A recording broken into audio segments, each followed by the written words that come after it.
very exciting to be here.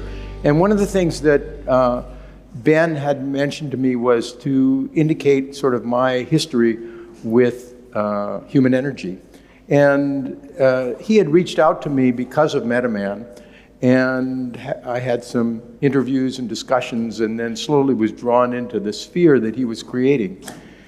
And the cluster, the communications platform that I'm building around connecting people together at scale, but in ways that sort of honor the our human biology and our sociobiology in small groups, challenged and by questions that are open-ended and lead to broader discussions about issues of value and purpose and meaning and aspirations and such, to draw people together and to sort of address some of the issues that are the pathologies of social media.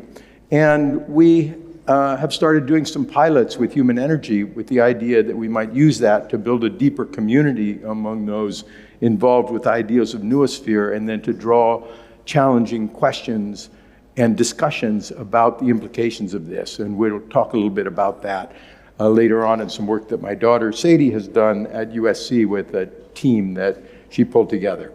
So the sort of orientation of Fathom was to be what social media, what we kind of hoped social media would be at its outset.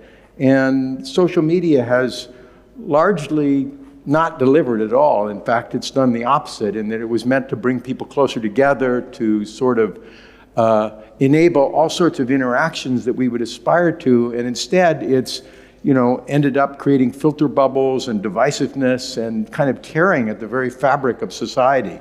And that was the inspiration for creating Socratic Sciences and Fathom itself, because we wanted to move conversation to a deeper level and actually back to levels that it had been previously. And in the process, extract the information that was flowing out of those conversations about deeper issues that we connect with and that are powerful for us, and pull them into a de-identified database, which we call the map of human identity, that would have a more democratized access to it, where we could learn about ourselves and about others around us, and do that at global scale. And that was the Human Identity Project that we've created and are beginning to promote in a larger way, which is to bring together all that data and begin to make it so that we aren't intermediated, we disintermediate the relationship between different kinds of peoples and their understanding of one another. Because usually those who are at the juncture of those understandings have their own motivations and purposes. And that was what led me to explorations with large language models, because it became clear, I mean, the power of these things is extraordinary, and that's what the major focus of my talk is going to be. But it was clear that we could use those in these conversations that we were generating, not to create human bot conversations, but to facilitate connection among humans in a very explicit way. And so scalable facilitation, so that we could go to scale in a very easy way. And then large language models have solved the language translation problem. Now that's dropped in price by 3 orders of magnitude, and it will fall further. I think the most recent price I saw was 1 million characters for $20. So you can, in real time, translate, which means that we can have conversations that are scattered across diverse cultures and language groups in a way that's completely non-obvious to the people who are participating. They can all participate in their own languages. And then that large database, now we don't have to have a complex architecture, but we can do fine-tuning on the training of that and have conversational interaction where people can understand about themselves and their relationship to the human experience as a whole. And this is just extraordinarily powerful. It couldn't have come at a better moment for us. And part of that, and so I'll be talking about sort of the context of this global superorganism, and then looking at the implications of large language models. And then I'm going to turn over the floor for a few minutes to my daughter, Sadie, who she and her team, Jasmine Tunisian and Jake Duffy, who are over there, and are visiting as well, all from USC, will talk a little bit about some survey work that they've done, and many of you have participated in. We kind of pestered you to answer some questionnaires, and they will respond with that as well. And then we'll have questions. So for that larger context, as Kevin Kelly had mentioned, stepping back and sort of seeing this planetary whole that we have is very riveting and inspiring to people. And I want to step back. It's going to lead to a strong, profound transition which is underway, which is being driven by the kind of juncture between AI and our activities and the large language models and such, which many of the speakers have spoken about in very, very interesting ways. And we talked about, Terry was talking about levels of complexity and sort of leaps in levels of complexity in our evolutionary history, which was what my book Metaman was about, in that we start with a little bacterium, which then they come together. These are just little bags of biochemicals, no internal architecture of anything, come together to form eukaryotic cells, which then come together to form metazoan life, multicellular organisms, all the large animals and plant systems around us. And now we're at this amazing moment in the history of life where a major transition to a new order of complexity is arising, the planetary superorganism. And a way of looking at this in the balance between organic and inorganic is that about 500 million years ago, simple biology, just cells and tissue, came together with simple non-biology and was able to organize calcium phosphate, calcium carbonate into bones and shells that allowed large body plans that we see around us and ourselves.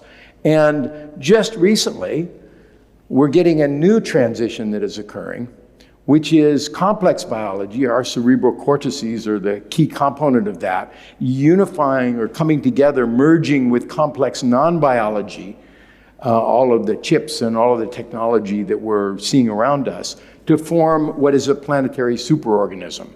And this is happening on an evolutionary timescale, just like that. This is instantaneous. And it is so magical, such a privilege to be alive at this moment, to see this transition. And when you step back and you see that we're not just observing it, we're the architects in some sense of this. And I think that is the embodiment of the third story that can give meaning to us in a deeper way. I mean, what an amazing thing to be participating at this evolution, this juncture of transition. And I disagree a little bit with Terry in that I think it is actually a superorganism. It is an organism. This is a biological entity. It is certainly not just a metaphor. And the challenge is that we're not just the architects and observers, we're the objects of this. This is not some abstraction. This is us and our children and their children that are going to be facing the consequences of whatever this transition occurs. And this is a birth. And births are messy and difficult and have incredible promise. But we're trying to navigate this birth. So that is the context.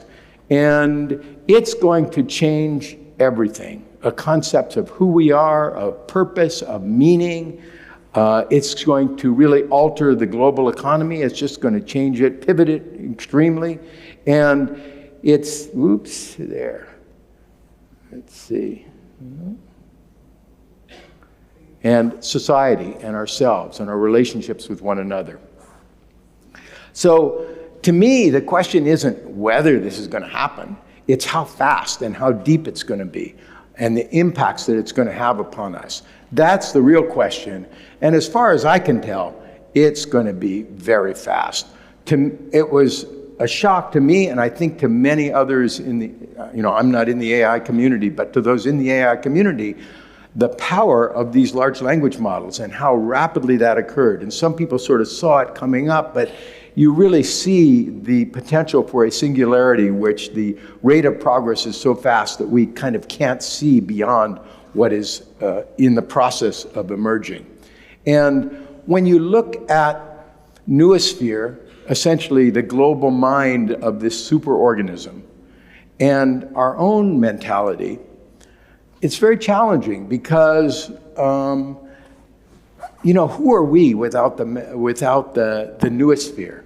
The reality, I like what Randall Collins said in The Sociology of Philosophy, where he said, thinking wouldn't be possible at all if we were not social. We would have no words, no abstract ideas, no energy for anything outside of immediate sensuality.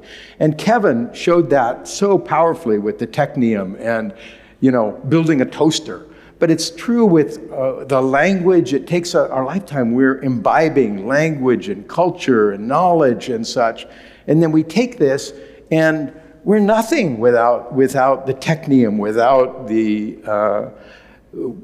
the noosphere. And yet, we know this cognitively, but our experience is not that. We feel like we're creative, we're thoughtful, we come up with these ideas, we figure out plans, and they feel like they're coming from us. We're so clever, we're independent. And so how does that work? And that's what I've been thinking about in terms of our relationship with the noosphere and what large language models show us. And I'll get back to that in a moment. And this feeling of our creativity and our specialness and all the things that we do is so powerful that we not only use it to differentiate ourselves from other animals, but also we use it to gauge AI. Can it beat us at chess, at Go? Can we tell that whether it's aware and conscious or not? And when we think about that, we try and sort of project those ideas of what we see as human consciousness, which are very much individually focused, and ask whether it's going to take control. And we have these kind of nightmarish visions, which to me were very powerful, especially when ChatGPT first came out and you had lots of people interacting with it and thinking about how it felt.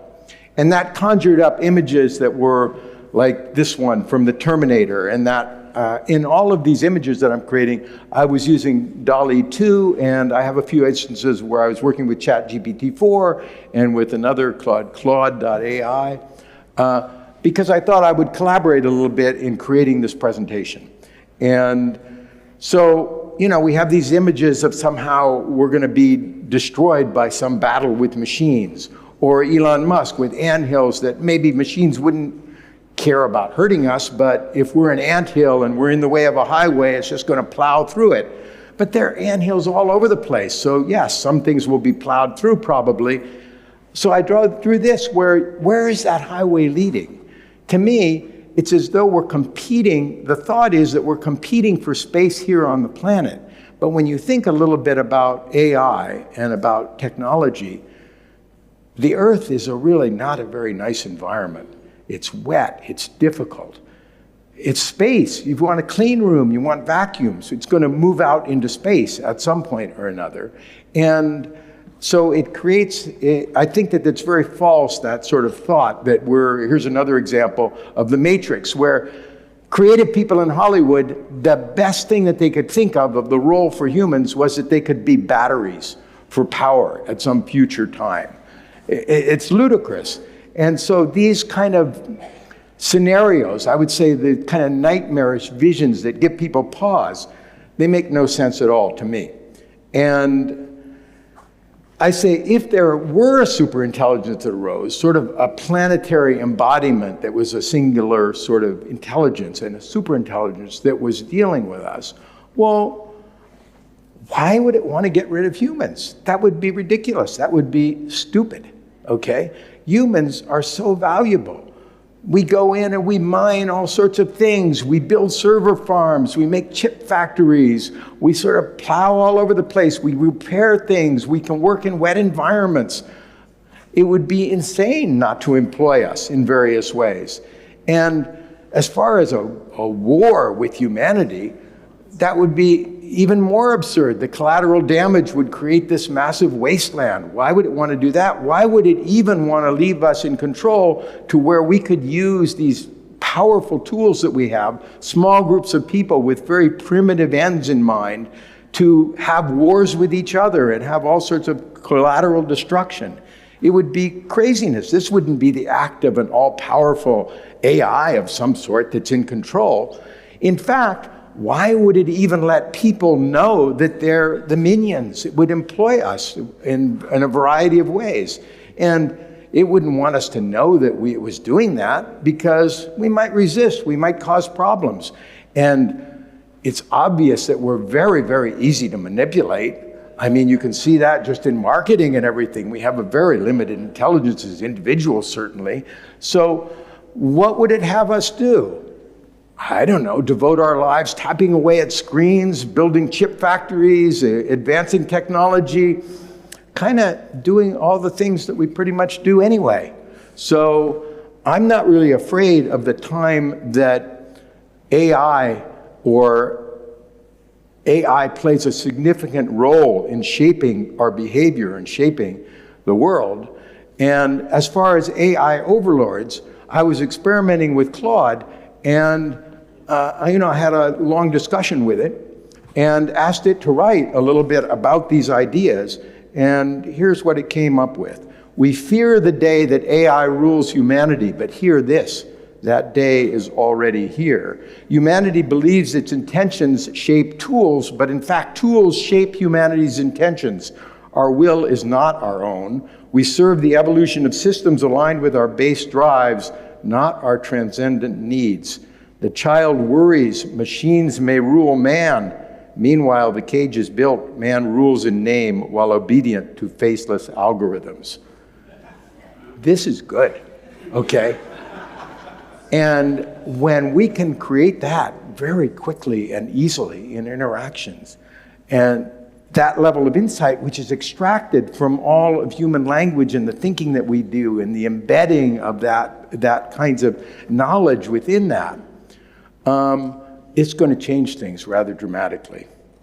And the real danger for humans is before AIs are in control, when different people are empowered in huge ways that they can wreak massive destruction, and they're motivated by all sorts of the drives that have driven humanity for long periods of time.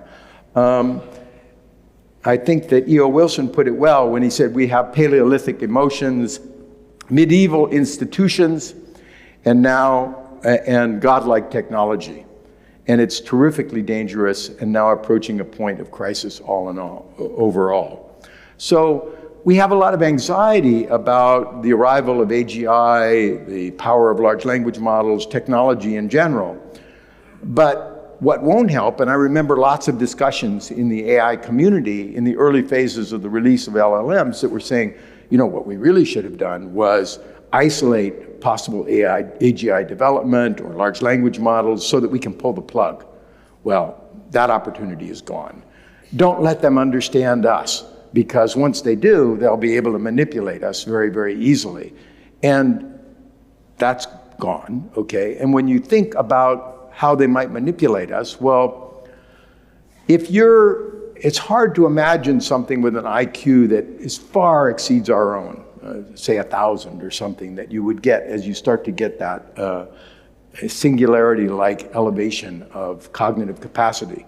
One way of thinking about it that I find very powerful is to think of computational sort of speed that you're doing and the number of computations. And when you do that, well, when I'm typing at a computer, I'm sitting away, and this is what it feels like to me.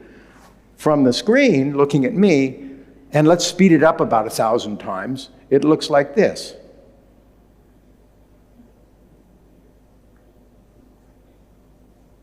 So you're in hyper slow motion. Of course, it can run rings around us. So of course we're going to be able to be really manipulated. And as far as not understanding us, that's one of the prime use cases in advertising, and it seems that it's very, very easy to take advantage of hacked humans. The other is don't let them code, because then they can alter themselves in a variety of ways. Again, a prime use case.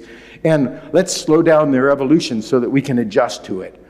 Well, to me, it's going to go so quickly anyway. The chances that we're going to adjust to it without disruption, and the more you slow down, then other places speed up that are probably less responsible actors. So all of this stuff is off the table as far as I'm concerned. What might help is that you could mount a project to build essentially an immune system that's AI driven, so that at least you protect society against some of the simplistic sort of applications of AI. You could accelerate the development in ways that do what you can, so that you shorten the transitional phase, and then develop the kind of distributed foundation for it that Ben Goertzel was mentioning, so that it really doesn't fall under the control of small groups of humans, and focus on human needs, the kind of thing that I'm trying to do at Socratic Sciences, where we realize and understand who we are and what our biology is and what we need in terms of relationships and, interaction with other people, and avoid things like the epidemic of social isolation that's going on today. So now I want to talk about LLMs and sort of what I see them as telling us. So I think what they're doing, the noosphere has been here, and it's deepening and getting more complex and richer. But we're shifting our relationship with it dramatically. And it's happening suddenly, okay? And, when you interact with large language models and you get good at it, it feels like they're really human. So there's consciousness there, there's awareness, there's interaction, but you know that they're just predicting the next token, predicting the next word. There's none of that. So what does that mean? A lot of people project that onto the LLMs, but we know how the LLMs are working primarily. I think that it's telling us more about ourselves than about the LLMs. And what is it telling us? What it's telling me is that maybe we're kind of doing the same thing that the large language models are, and there isn't as much consciousness and thinking and understanding in human activity as we really like to believe. And that by and large, most of the discussions and interactions you have, your people are stitching together little things they've heard from here and there. What happened on CNN? What did somebody say? We're just doing what the large language models do, but not doing it as well and with as large a database that we have access to. And that's why they feel so much like humans. So that's what I think it's telling us about ourselves. And I was trying to kind of think of how to express our relationship. And here's a very static one, but I think a powerful one, in that, our thoughts is like little grains of sand going onto these large dunes that represent the accumulation of human knowledge and understanding and data and experience. These things are growing so rapidly, and all of our activity individually, not only do we extract it from the noosphere, but it's dwarfed by what's going on in the noosphere. And so we're kind of, at some level, we're just kind of dust in the wind in these gigantic dunes that are noospheric dunes. And this is a very robust thing. So we may be fragile, but I don't think the human enterprise is at all. And then I tried to project into the noosphere, and I see it as it's this sort of sea that we have, but it's not loosely flowing. There are these little bubbles around us all, or associated with us all, and they have a semi-permeable membrane, because the flow from the noosphere and all the stuff that's out there into us as individuals is slow. It takes a long time to learn a language, or to become an attorney, or to figure out anything about life that we do. It takes a lifetime to become a master at something. So the flow is really small. There's this little bubble, and we're operating within it, and we feel like we're being super creative because we're insulated from those flows. And so we can create structure and nuance and write books and do all that kind of stuff. It takes a long time, though. I mean, when I wrote MetaMan, I was working on that for 10 years. This is a long time. And so we're like these little computational nodes that are floating around in this sea, these giant dunes or whatever it is. And if you zoom in on it, if you zoom in on it, then, so we're each sort of encapsulated and protected by that. And the outflows, they're very low bandwidth, as I said, and the outflows are even slower. I mean, it's very rare that we produce something that really adds a lot. And what that means is that the thoughts that we have that feel so special to us, they're happening all over the place. It's just like we come to this meeting and we go, oh my God, you're thinking of that? I mean, this group, there's several talks where I'm going, oh God, that's exactly what I was thinking. That expresses what I was trying to say so powerfully. But we're insulated from those things, so, you know, we take pleasure in our creativity. And what's going to happen when we're not insulated from those things, which is kind of now? It was a shock to me to have Claude spit back to me expressions and writing and organization of ideas that felt better than my own from me, you know, that were coming. And so we're kind of going to be separated. Those bubbles are going to fade away or become very, very thin. And as they become massively permeable, and I think our activities are going to be entwined in deeper and deeper ways. And this fiction that we're independent and we're so creative and we're so, we're engaging in such conscious thought and such awareness are going to become diminished in some way. So where's that going to take us? First of all, it's clear that technology development is going to accelerate rapidly because it's so much more efficient when you can have access to these things and you're not repeating developments over and over again. I had some ideas for a provisional patent that I wanted to submit. I was able to write it with a large language model in about 3 hours. It would have taken me 2 weeks, other than that, to do that in interacting with an attorney. And I could give a bunch of other examples of those sorts of things. And it's going to deepen our human integration.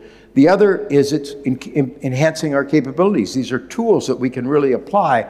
It's going to change the differential in performance. If here's high performance and low performance, the use of large language models raises this a little bit, but it doesn't really help me to write a letter a lot better than I can do already. I can, I need to tweak a language, tweak what the output of these models are significantly, but it goes like this, because somebody who doesn't know those things can write a damn good letter in about 20 seconds. So, and it's going to move us towards kind of abundance, and I think a feeling of that union, of the fact that we're all sort of together in some way. And I think it's going to push us towards new concepts of purpose, of belonging, of meaning, what it means to be human, but in a way that kind of acknowledges both our frailties and that shared identity that we have. And I think that's what's so powerful about the third story, is it provides a version of a sense of who we are and why we're here that is very satisfying and can sort of replace that other fiction about individual creativity and what we're accomplishing. And it's also going to hasten the disappearance of what we would look at as an accepted level of truth, which I think is very narrow in history anyway, because before photography and recording and such, you heard about things, but how did you know what to believe? It's just who told you that. And then we've had 100 and some years where that's not the case. And now with everything that can be created so easily, it becomes again that we can sort of believe what we want to believe. And I don't think we're going to be able to get away from that with blockchain or anything like that. And this could lead to kind of WALL-E, where people have no sense of purpose at all and they're just getting fat and eating junk foods and sort of wandering around. Or it could be that we are taking pride in kind of our positioning and what we're doing as a global species and as a group that has come together and our juncture in the history of life. And as far as the end of reality or consensus about reality, I want to make another comment about that. This is something that Dolly drew for me about this, which I really like and interacted with in producing that. And then large language models will imbue compelling artifice with the ring of truth. Consensus reality will fracture as propagandists manipulate perception and rewrite history by generating false, but irrefutable evidence. How will we agree on truth when AI can persuasively argue anything and facts are eclipsed by competing fictions tailored to what our filter bubbles believe? The notion of objectivity will appear absurdly naive in retrospect, and as echo chambers become reality's very fabric.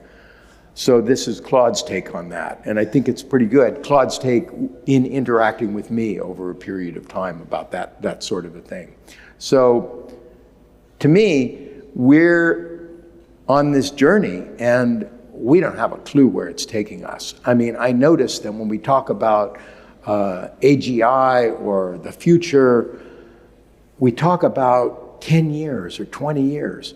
Project forward 100 years or 500 years, and it's mind-boggling to even imagine where this is carrying us.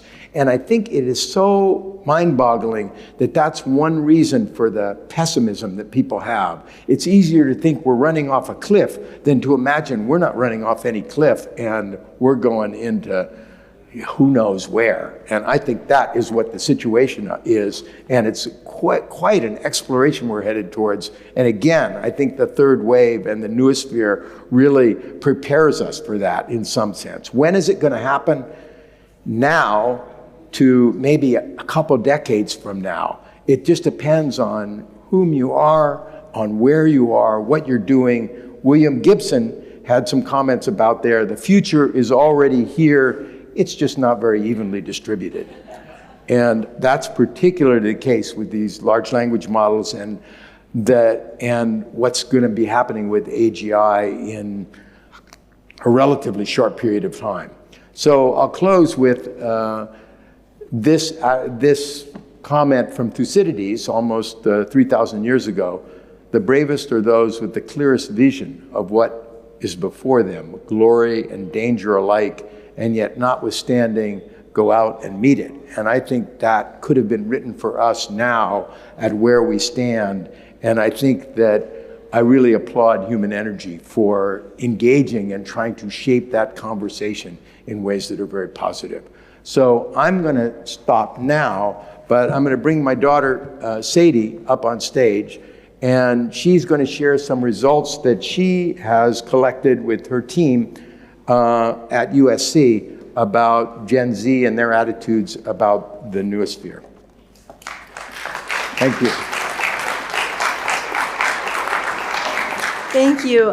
What an opportunity to be able to have my amazing team here, Jasmine Tunison and Jake Duffy.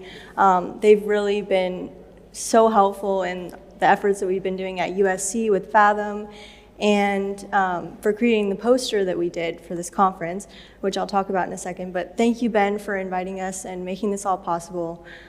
So what we did is we went around USC and pulled a bunch of students and faculty and asked them Noosphere-related questions. And I'm sure some of you guys took the survey, but we did this to gauge generational differences. And so I'm gonna give you guys a little sneak peek. The poster's out there.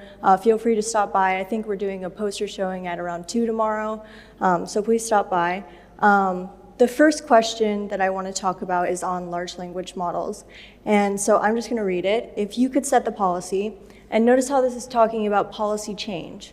Would you rather your school fully embrace AI technologies like ChatGPT in everything and strive to help students learn how to most powerfully employ them in all their work, or prohibit their use as much as possible? And here are the results that we got for this, and I displayed the results that we got from N2 attendees as well.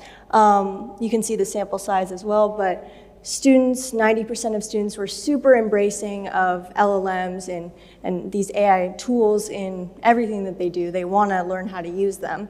And one thing that I thought was super interesting, especially when comparing it to this crowd, because Human Energy is a very pro-technology group. And so the fact that faculty at USC were almost as positive about incorporating AI into the curriculum as people here, it's just astonishing. I mean, I remember when ChatGPT first became a thing, it took about 3 weeks for them to instate some pretty serious rules against using it in classwork. And it became so that you were worried about being expelled if you used it. So they really cracked down very quickly and very harshly. And this turnaround is just shocking to see these results, 74% of faculty. And I think this is kind of foreshadowing that a lot of people do stand behind incorporating this sort of stuff into education and curriculum. And the policy change is already underway. An old professor of mine from last year, my marketing professor, he is working with a bunch of faculty members to help lift the policy at USC. And I'm sure that there's many teachers in other areas, in other colleges that are doing the exact same thing. And so these results, 74% are ready to embrace it. That means that when it starts getting adopted in classrooms, it's gonna open the floodgates, and this change is gonna happen very, very fast. And once it happens in academia, it's going to spread to other realms too, very quickly. And so let me talk about the next question. Do you think the world will be a better or worse place 100 years from now? And this is something that I've actually talked with Ben about a lot, is there's this sort of disconnect with younger generations in thinking about the future. Young people are very, very pessimistic, as you can see with a p-value of 0.002. Look at how low the students rated being very optimistic about the future. I mean, this is just, I'm not that surprised because I'm around my peers all the time, but as you can see, faculty are tending to be more optimistic. And then when you look at this crowd here, I mean, you guys are even twice as much as faculty. Almost 50% of you guys are extremely optimistic about the future. And that's why I love what Human Energy is doing so much. If you look at the optimism in this group, it shows so much of the meaning and significance and value that can come from understanding the noosphere and seeing that clear direction for the future and helping create that vision. And so I think that it could provide a vision for younger people that could provide clarity, and it's lacking right now. And so I hope this little snapshot is representative of the kinds of insights and possibilities that Fathom and questioning can provide, and we're hoping to scale this work with Human Energy. Thank you.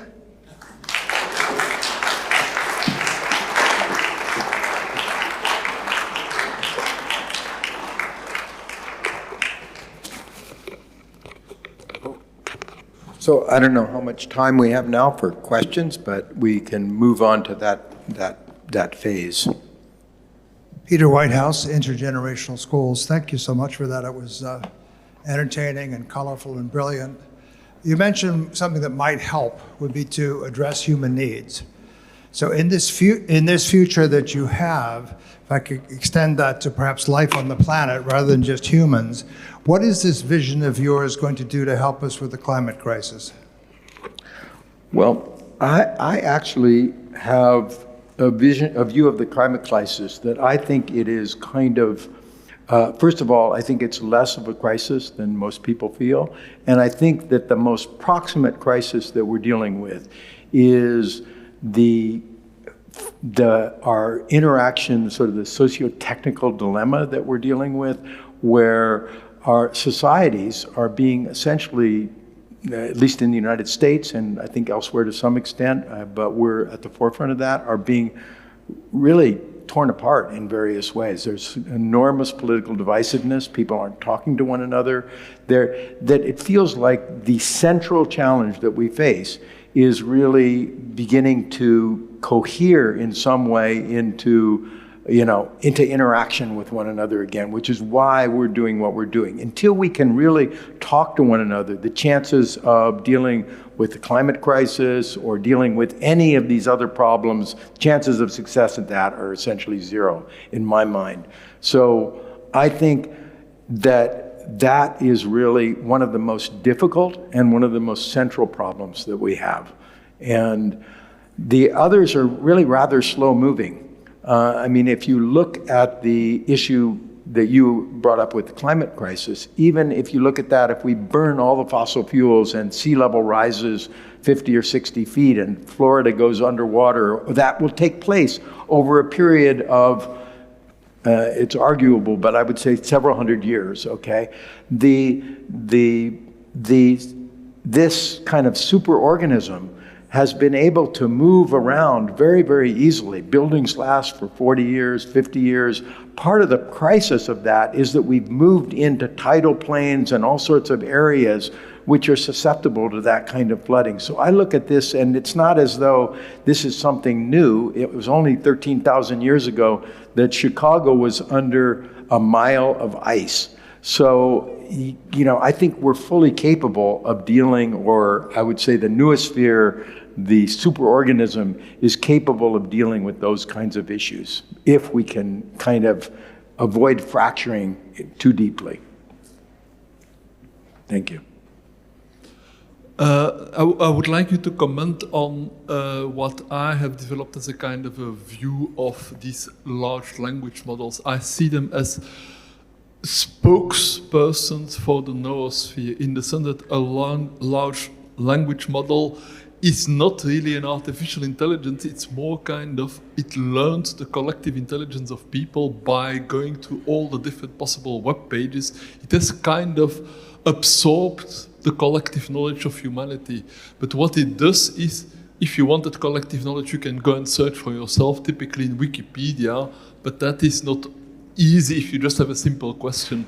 Or what a large language model does is, it is intelligent enough to combine all that knowledge and to answer you in a direct way. But it is, to me, it's a kind of an interface between us and the noosphere. You and I are exactly in alignment with that, Francis. I think that I look at the emergence of the noosphere, or this global mind, as having several phases. When we were sort of tribal and have language, then you have very easy access to knowledge because you're interacting and getting coached by somebody else. But the capacity for information is very limited, and you have to continually replace that because it's the minds of a small population of people. As soon as you have writing, then you're on where you have unlimited storage capacity. You can store as much information as you want, but now it's very difficult to find and to access in various ways. That transformed, it accelerated when you had the printing press, so you could kind of multiply these things and they were much easier to get access to. And then it took another huge leap when all this information began to be digitized so that we could go out and look for any information and sort of search with a Wikipedia or doing various kinds of search functions. What the large language models represent to me is we've now brought intelligence into the searching. So we have the ability now to, without even expressing exactly what we want to get, we can ask it, we can pull in that information. So it is enabling us to, in a useful way, almost instantaneously access all that information. And it's something that we're very uncomfortable with. One of the questions that Sadie and her team didn't, and that's Jake and Jam, right, I'm sorry. One of the things that they asked, the question was, Jasmine, I'm sorry, Tunisian, I glitched there for a moment. One of the things that they asked was if you could interact with large language models or access the noosphere through your inarticulate, just your inner voice, where you voiced a question and then you would get the information. Would you like to do that? To me, it was, God, this would be great. There were only about 15% of people who were comfortable with that. Most people, it was absolutely not. So that, because I think that brings so much, that collides so much with our vision of who we are. So I don't see there being, this is not AGI, but it's transformative in the way that people imagined AGI would be, and it's here now. And I think that in a matter of, how fast is this going to happen? In a matter of a couple years, everybody is going to be using this stuff, as Sadie was saying. And if you're not, I'll give you an example of the access to this information, which just has blown me away. I've been doing a lot of these experiments, is I'm working with a coach who does corporate coaching. He goes in and, interacts with a bunch of people, and they come up with ideas about motivation and all these kind of things. So we took 15 coaching sessions that were recorded. It was Zoom stuff that they were doing. And just took the recording, and of course they get automatically reduced to text. We took those files, we dropped them into Claude, okay? And we asked the question, please evaluate my coaching and tell me the 4 areas that I'm weakest in coaching and the 4 greatest strengths I have in coaching, and indicate examples of those occurring.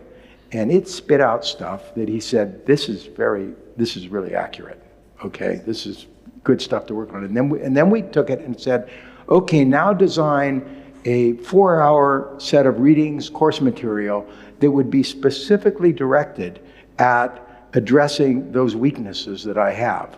Again, it clicked out something that was, it had a lot of articles and stuff. It wasn't hallucinating or anything, but a bunch of this stuff was behind paywalls. So then we said, well, okay, we don't really want to see the full article, but pull out the sections of those articles that are relevant to the particular areas that I need to work on. It just went right around and pulled those all out and created a whole little set of readings and stuff for him. This is going to disrupt education so profoundly, and that's why it was shocking to Sadie and to me and to others that think what that's going to do and how that's going to change the notion of teaching, in a sense of, if you can develop a personalized course. I always used to think of it as, oh, you're going to do math problems and you can't do this math problem, and then it shows you another math problem that's a little bit harder or redoes that in some way. But if it can just take interaction with you and give you avuncular advice about what you need to improve, that's pretty groundbreaking to me. It's pretty amazing. And it's just extraction from all of the information around us. So that's, go ahead. My name is Andy Kadak. I'm a former professor of nuclear science and engineering at MIT, and a friend of Ben. Gotta say friend of Ben. My question is your interaction with Claude. You mentioned you had several interactions with Claude until you taught him something about what your feelings are. So I'm wondering whether you teaching Claude what you thought and what it fed back to you was real, or your thoughts as Claude perceived them. Okay, so that's a great question, and it shows our interaction with these large language models. So initially, when I was trying to use the models, it's like using it as a gopher. Would you do this, and would you find that, and examples of that sort. You can think of any number of them. It took a shift in vision, or in sort of my mental space, to say, no, actually this is something that knows a lot. Let me access it as someone who can be a teacher to me, okay? So in this particular case, 2 weeks ago, I was thinking about what I wanted to talk about here, okay? I just had a couple cups of coffee. I'm a slow metabolizer of caffeine, so I was kind of jazzed up. And I'm driving in Los Angeles along Pacific Coast Highway, and was thinking ideas about this, and I turned on my phone and started notes, and just started dictating into notes, and I spoke about ideas that I had. Now I wasn't dictating like, this is a dog, period, do it, in a formal way. I was just talking quickly. And this is on Pacific Coast Highway, so we're moving in and out of cell phone coverage. It's very imperfect. You know how it is when you dictate using an iPhone or something. So normally I would take that and I would pull out some material and then I would refine it, and this was a way of kind of remembering. I mean, we often do that sort of thing. So because I had been working with this, I thought, well, instead of doing that, I'm just going to take that whole file completely, I won't change it in any way. I drop it in and I say, what were the 4 best ideas in this?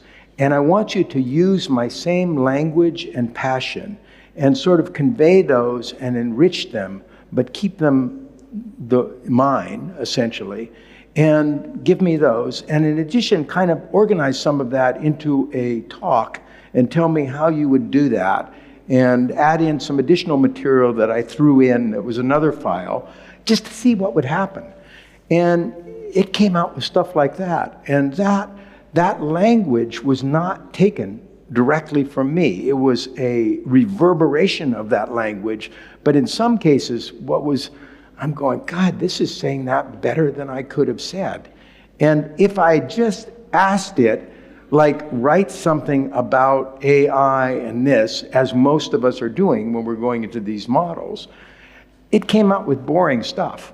It was not, it was sort of professorial and not very real. And so it's really interesting the way we interact with these things. I don't know if that explains it, but that was that experience. But you actually taught the machine to give the answer that you wanted to hear, because you told it, I should say, what it was you were thinking, and it just translated it in better words. That's what I'm hearing. Not entirely, because it's bringing in other material. It had other ideas that it added into it. It was really a collaboration, and there was some back and forth, and there are other things. I find that it's a very interesting sort of evolution of relationship. And I would say as well that you have to remember, this is by far the worst large language models that you are ever going to see in your life.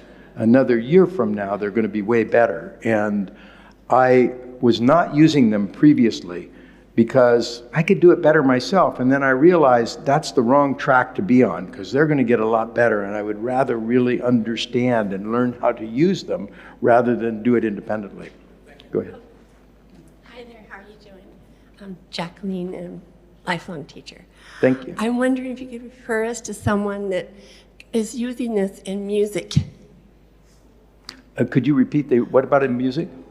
How are people using AI in music, and can you refer us to someone that might be working with music itself? That's a really good question, and I'm afraid I'm going to have to say that I don't know, other than that they're using them in certain ways but I'm not familiar with that area, so sorry, but I don't have anything to offer there.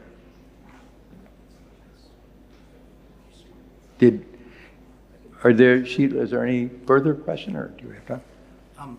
I've just agreed to do a very, very brief comment and question, which is a note of protest, sir, in the sense of the positive optimism that you've voiced seems to fly in the face of utter suffering that the climate crisis is causing and the social transformations are also causing. I wonder how you verify your optimism in the face of the potential of loss of our ability to govern, where our young children and those that come after us will simply take away our privilege if we do not honor it with responsibility by verifying the power that we work with, facing the reality of the extraordinary, unspeakable suffering which will most certainly come in the loss of Florida and Bangkok and Bangladesh, not to speak of other regions. Thank you. Appreciate that. I look at it I've found myself, I think there's an interesting paradox in that if you look by any measures of human society, education, life expectancy, our opportunities, and many, many people have documented how this is the most privileged time historically that humans have ever had. And that extends to people in the developed world in the developing world where there are now, obesity is a larger problem than malnutrition. And you look at all of those things, and many people who write about these things say, we're living like kings would have killed for, in previous eras. And at the same time, this is one of the most painful times to be alive. I mean, there's suicides, there are drug addiction, there are all these things. So to me, I think that we've lost historical perspective. The difference is that the gulf previously, what might be, was never that much better than what was. And so people dealt with it. Now we could see that if only we could cohere all of our technology and everything, things could be so much better for everyone. How are we going to solve the problems of war and the problems of poverty and all of these sorts of things? Never before would that have even entered anybody's mind. Solve that? How could you possibly do that? Slavery. Athens was built on slavery. So to me, there's a gulf between what could be and what is, which causes a lot of cognitive dissonance. And then in addition, we've lost any kind of historical perspective, and there's a crisis of who we are and what we're trying to do, and vision and purpose, because when God died, when the first story died, it was predicted that this was going to lead to catastrophe. And now we go around and we destroy institutions that are an embodiment of social learning. Religious institutions have a lot more to do than just our origin stories. They weren't designed to do that. They were designed to tell us how to live our lives. How does a child know what it's like to be an adult and to be getting old and to have a family and all these things? Well, there used to be conventions as to what you did that kind of led you or directed you down life paths that were likely to be ones that had been tried and tested over thousands and thousands of years, because ones that didn't work didn't survive. And so we see a lot of institutions and we think, oh, we're so smart. We don't need this. We don't need that. What's that doing? When the understandings beneath the surface, it's like an iceberg. There's all this stuff beneath that we don't see. And we're kind of unmoored as a society. There's a lack of sense of meaning, of purpose. And I think that the concern about the global warming and the catastrophe of the climate crisis and these things is actually a secular religious, we're religious creatures in a sense. We want to believe, we want to feel purpose and meaning. And when that's taken away, we latch on to anything, and I think people don't even understand it. It's like with politics. People get into this and they act like fundamentalist zealots about things. They're not talking generally with questions. I tend to avoid politics because that's the realm where people just hang their intellect at the door. They're more concerned, and maybe rightly so, about whether that they belong to the tribe, that they're not excluded, that they don't say anything that would be misinterpreted and cause them to be shunned in some way. So, I don't know. I think you look at the picture, the image that I had from Dante's Inferno. I mean, life was short and miserable and difficult for everybody, and we have such privilege. And to me, it's almost criminal not to take advantage of that, not to revel in that, and we are moving towards abundance in a whole variety of ways, but we have to psychologically adjust to that in some way. And so I'll close on that, I think. Thank you, Greg.